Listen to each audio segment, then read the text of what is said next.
Përshëndetje miq, uroj të jeni mirë dhe mirë se erdhët në kanalin tim. Për ju që më dëgjoni për herë të parë, unë jam Andalina nga sofra ime. Sot dua të ndaj me ju një nga recetat më të thjeshta të përgatitjes së picës në formë krepe, është pa brumë të ardhur, do ju marr shumë pak kohë përgatitje dhe mbi të gjitha është shumë e shijshme.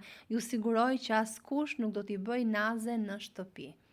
Në një enë do shtojmë 2 vezë, 400 ml qumësht, do vazhdojmë me 2 lugë vaj ulliri ose çfarë do lloj vaji që ju përdorni në kuzhinën tuaj, 1 lugë çaji krip dhe masën do ta përziejmë për pak. Do vazhdojmë me 150 gram miell dhe do vazhdojmë përzierjen. Këtu përzierja është shumë e rëndësishme, pasi duhet ta përziejmë derisa të mos ketë masa kokriza. Duhet të ketë këtë formë, është e njëjtë si me brumin e krepave, pak më e hollë. Pasi e kemi përzier shumë mirë, është gati për ta vendosur në tavën e pjekjes.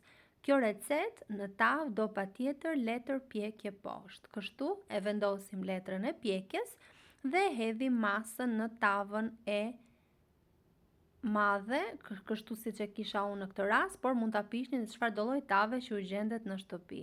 Kam shtuar 100 gram djath në fillim, rreth 50 gram sallam të coptuar, 2 speca të kuqe dhe jeshile dhe disa ollinj të ndarë në feta. Mbushjen mund ta bëni sipas dëshirës. Unë këtë rast zgjodha këto përbërës që po shihni. Në përfundim kam shtuar edhe 100 gram tjetër djath të grirë në rende dhe do ta vendosim të piqet në 180 gradë për rreth 20-30 minuta, pjekja gjithmonë në varësi të sobës që ju keni.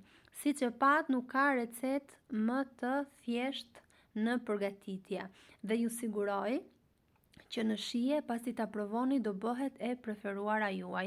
Unë e përgatis me mbushje nga më të ndryshme dhe tek mua e preferojnë vërtet shumë.